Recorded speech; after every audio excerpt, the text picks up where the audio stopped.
I'm not making it up. And so that means they have only one drone.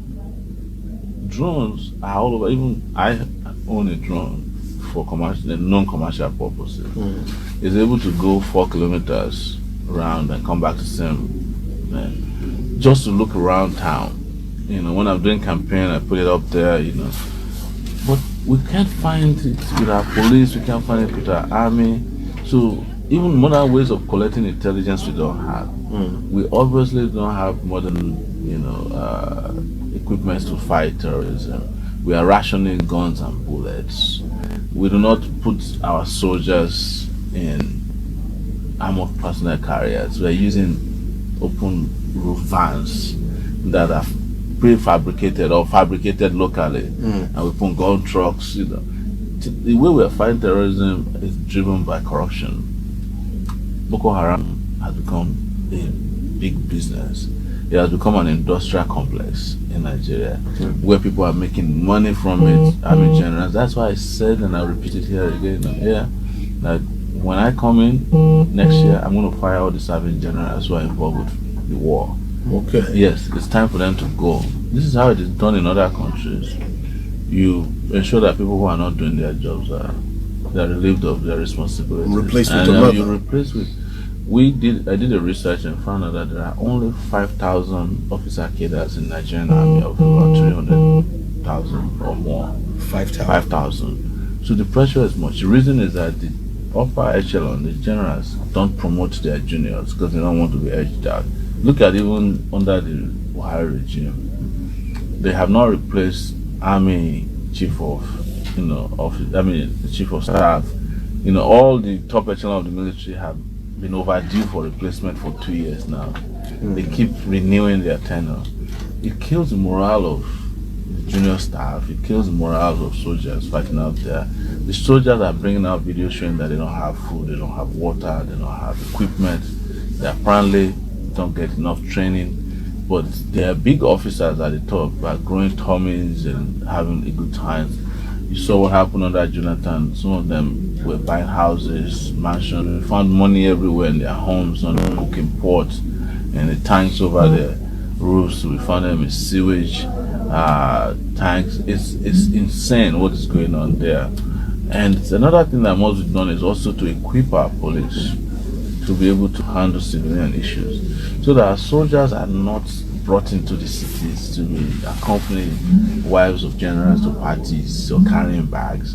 They can dedicate themselves to fighting, to protect the territorial integrity of Nigeria, while policing does the civilian work of fighting crime and little insurgencies within the country. But the police is no longer doing that. The police is spending most of their time protecting VIPs. So everything is in shambles when it comes to security, and most importantly, we are not collecting intelligence. We are not out there actively seeking who is Boko Haram, how are they moving. That's why I said these modern tools are important.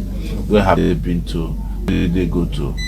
When some of them are arrested, we release them back into society without tracking devices, or monitoring where they've been.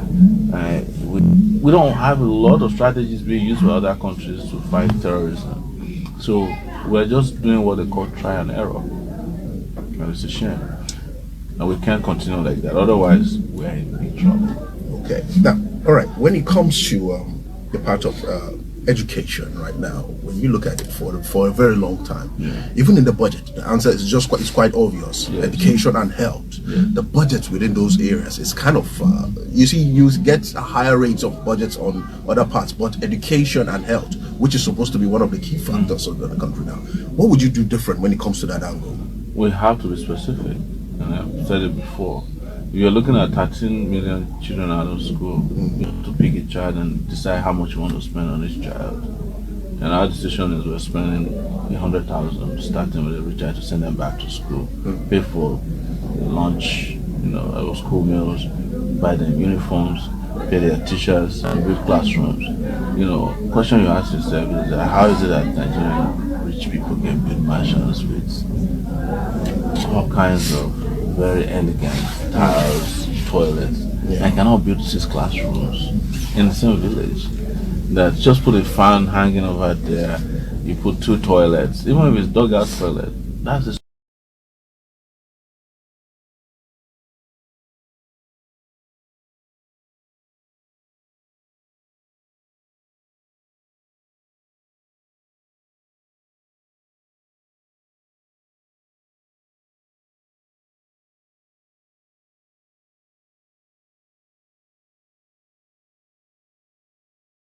school right there, the roofs, put modern roofing there, and sending teachers, 6 teachers, probably putting 12 teachers per school to do the work with the headmaster supervising.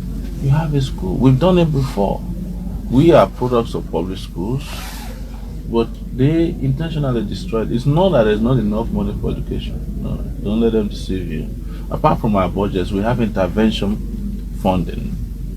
We have a LlVE funding in this country, for instance, universal basic education funding that is supposed to go to states. But the federal government required that states have paying a counterpart funds into before money can be released to them. And most of the states don't do it because their children are not going to public schools. So at the end of the day, the money is just lying there. I think the last time they said there are over 600 billion naira lying there with the Central Bank of Nigeria from LlVE. Whenever the money then gets out there, the governors also spend them for political events and activities. The money never gets to the kids who need them. So by the time we combine what we budget annually with intervention funds that are out there, both for primary and tertiary institutions, you are close to how much you need to have firm education. Now, we are separating the sheep from our yams, or the goats from our yams, and spending directly in areas where we need, supposed to be. And you will have it. But let me also say that we have to make sure that our budgeting is on par with other countries that are making progress in the educational sector. The same thing with health. Before I go to health, we intend to, part of special intervention, put out 200,000 teachers out there. So many of them can be kids that are finishing from NYC, who are just finishing. We rat them back into a 6-month training to become teachers. And send them out the same way we send out NYC, to different parts of the country. So a teacher can come from Sokoto to Ondo states and teach, having been trained for 6 months. And he's then integrated into the teaching structure. He becomes a teacher. Teaching becomes very lucrative because you are paying well. You understand? So they will teach and protect schools, because it's not enough to just have teachers and not protect the schools. I wouldn't want to live in a country where anyone can go and kidnap kids. So there has to be special security protection for all our schools as well, everywhere in the country. It's not a lot of money. It's easy. I went to school in 1980. I was one of the people that built my secondary school before I went there. The desk that was there in 1985 are still there. The LlVE windows are still there. That's what we built. So what you find out that a lot of people actually want to send their children to school, they are willing to make contributions and support the local school system. They just can't find government in their lives. And that's why our education system is terrible. Then you move to secondary school, we need to do the same. Tertiary institutions, we need to invest. TED fund money is there lying around. You don't give the universities the money they need. Politicians are spending it. You need to know what scams have taken place in all these tertiary institutions in the last few years. Funds meant for tertiary. There's education tax in Nigeria as well. Monies are lying everywhere, but they are being stolen also everywhere because there's no government out there that is monitoring how these monies are delivered to primary constituencies for which they are meant. The moment you have a government that's accountable, that's able to focus and monitor deliveries of money, and money is properly spent, your education system will start to look up, if not. And that is what we need in Nigeria. The same thing goes for health. We want to hire 160,000 health workers across the country, properly trained, so that they can actually start visiting health on people. A lot of people in this country have never had to check their blood pressure before. Most people. So let's even start from there. And then while at it, we attract some of our best doctors are left to come back. And also make Nigeria a hub for medical tourism, where people from Ghana can come to Nigeria and treat themselves. The same way we are going to India today. We lose $2 billion to medical tourism just to India alone. India alone, yes. Which we know they go to Dubai and other parts of the world. Dubai is there, America is there. These days there's hardly anybody of means who have their kids in Nigeria. You know, your wife is pregnant, close, so you find a visa, go and get another citizenship for me. And these two things: deliver the child safely and correctly, and get the citizenship of another country for the child. So most kids that are born these days of any parent of means, not poor people, they are not Nigerians, including children of senators, governors, even the president. When the daughter was going to deliver the other day, the delivery was not done in Nigeria. So I'm sure Zara's son or daughter is not in Nigeria as we speak. They don't believe in this country anymore. Nobody does. Okay, yeah, quite interested on that part. Now, let's talk about now poverty. Yes.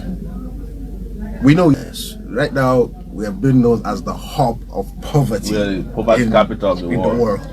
In the world. Now, it is a serious problem which has been eaten deep into every single individual. Unless one is not a Nigerian, we'll say we don't feel it. Now, it's a problem, and the election is around the corner. And you know, one thing that is going to be flowing within this election time, it's all about money.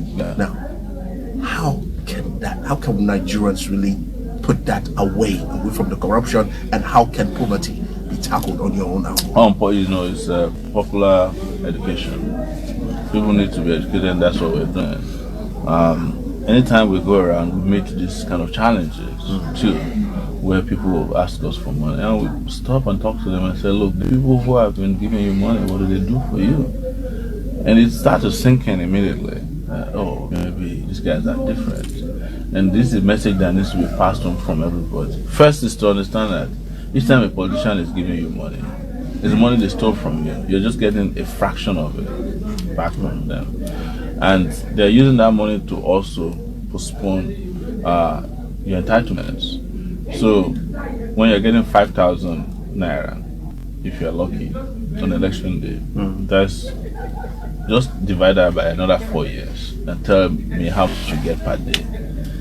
But here is the money that's your next bridge, your next school, your next hospital.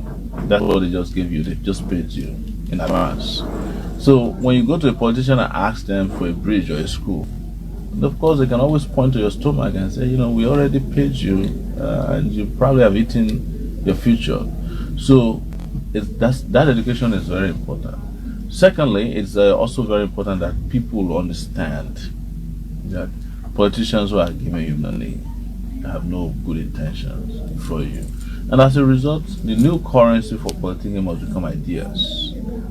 Again, these things are not far-fetched. There have been politicians in northern Nigeria that had different ideas, never give a dime to people. And we are taking it to the next level.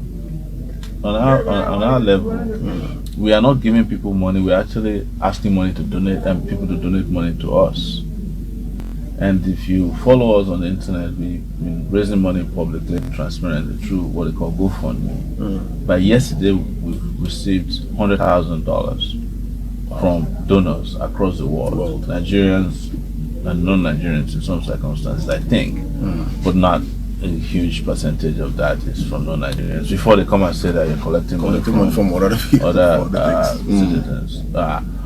And locally, we raised almost 30 million naira. We have a Zenith bank account we opened, and we call on people. The majority of people donating are people donating 1,000 naira, 500 naira, 900 naira, because they want to own a political process. They've all seen through the veil the lies and deception of politicians who give money. So as we're speaking now, politicians are not debating with ideas. They are not contesting on the basis of ideas. They are looking for money to distribute on election day and hope that the votes come on their side. You know, but in coming into this, we have a revolutionary agenda, and that is to turn things around in the way politicking is done. There's a reason why I have traveled around Nigeria. This is my second time in Sokoto, doing town hall meetings and taking questions and telling people this is how you can farm. This is how your next doctor is coming to you. This is how your child is going to be educated.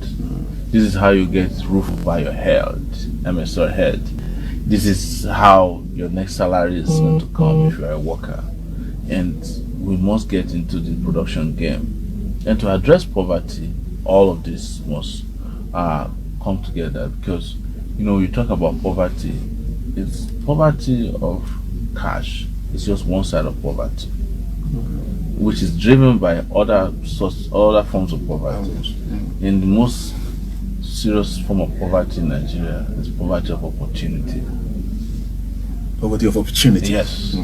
That a lot of people are denied the opportunity to get past the genetic poverty. So, and when you don't get to go to school when you should, at the formative years, you are denied the opportunity. You have become poor by way of denial of the opportunity to get education. When you are a child and you cannot get immunized because the politicians stole monuments for immunization, you have been denied the opportunity of a healthy future. So already hurdles have been placed in your way of health issues that will not make you get past the poverty of the genetic poverty in the society. So these are opportunities. When you are denied a roof over your head, you have been denied an opportunity to live a livable life. When you are denied potable water, again, you've been denied the opportunity to have the quality of life improved. When you're denied good roads, you have been denied the opportunity of driving and arriving at your destination safely. When you are denied the opportunity of security, your life expectancy has been cut by half. Wow. Yes. Okay. Now, finally, before we put it down to a rest, Yes. how would you, from everything you've mentioned, so I know they're all in the angles to shape the country to a better place now, the minds of Nigerians, if it's one of the biggest targets. Yes, we can say, we keep on talking about different things, but if the minds is not being shaped, how would they go? So how would you shape the minds of Nigerians to see the positive things of what they're supposed to be, see where they are, to get their rights achieved by themselves? It's part of what we're doing here today. Is how do we reach their minds? We reach their minds through the mass media platforms, especially through journalists. We reach people's minds through education. But you see, when they went after education, this is exactly part of what they wanted to achieve ab initio. Is to achieve a society where the mind becomes, susceptible to manipulation. So anybody who is not well educated is the easiest to manipulate. Because then you can put them in this cycle of poverty, ignorance, and disease. PID as they call it globally. The moment people are ignorant, it's very difficult to control their minds. That's why you see, if there's anything that Nigerian politicians or Nigerian elites are smart about, is that they knew very early in the game that to get Nigerians to be on their knees perpetually, you have to destroy the educational system. And they went after it, and they did a good job at it, from kindergarten to primary. So, and you will understand that because no matter how cruel they are or crude they are, they don't joke with their children's education. Go to an Amajiri school in Sokoto, you cannot find the son of a commissioner there at all. Buhari has been accused of everything in terms of having no education background, being someone who is religious, fanatical. You can't find his children in a madrasa school. They're all going to school in London. And London is not Nigeria. A religious place. It's where you find real secular education that can lift people out of poverty. Because they understand the value of education. No matter how bad Atiku is, how corrupt he is, he owns a university. But you know what? He built himself a university at the time the Nigerian university system was dying. In fact, they obtained university licenses for themselves at the time ASU was on strike, himself and Obasanjo. And made sure that the university is the type that the children of poor people cannot attend. Because the feeding of Atiku's university per day is like, if you are there, feeding in a semester is about 600,000 naira. There's no way a poor person can go to their school. You can't afford to go to their school. So after destroying the public education, they then took over, privatized it, commercialized it, and priced it beyond the reach of majority of Nigerians. So Now, you can't go to their schools. So you remain perpetually ignorant because you didn't get real education or you are denied education completely. So what do you think happens? You are at their mercy and the mercy of their well-educated children. So as Atiku is living, when he was living, his children are positioned in society to take over. The same thing with Obasanjo. In fact, they do such a good job that they can divide their families into both of the political parties. So Obasanjo is supporting Atiku. His son is the chairman of Buhari Support Organization. It's deliberate. They know what they're doing. They don't have such disagreements because at the end of the day, they are all part and parcel of the same political party. There's only one political party. There are no two political parties. There's no PDP, no APC. Just one. They just have one political party that has two heads. This group and that group. Yeah, group. That's it. There's nothing ideologically different, and that's why you see them. They have seasonal migration. Wherever it's raining, they are in PDP. Whenever it is dry, they go to APC or whichever party is in power. Okay. All right, Mr. Sowore, thank you very, very much for being with us. But what would be your last message for Nigerians and Sokoto people? Sokoto people, just this time around is the best and the last, perhaps, opportunity we have to change the direction of governance, to make this country a great country. I believe that you all are feeling the impact of bad governance. You are hungry, you're tired, you're sick, you don't have good roads, you can't send your children to school, you have no electricity, and you all are only good to be thugs and area boys for the rich elite. But think about it, that there's someone out there who is here to help. I can only say that help is on its way. If only we can take the right decision and vote for our party, that is the African Action Congress, of which I'm the presidential candidate. I will give this country the best form of leadership it deserves, the one that you've never seen before. Finally, you get to have a president that believes in you. Okay. Yes. Thank you very much, sir, for being with us. It's an honor to truly have you here, sir. Thank you so much. All right, sir. All right, sir. Thank you very much. Thank you.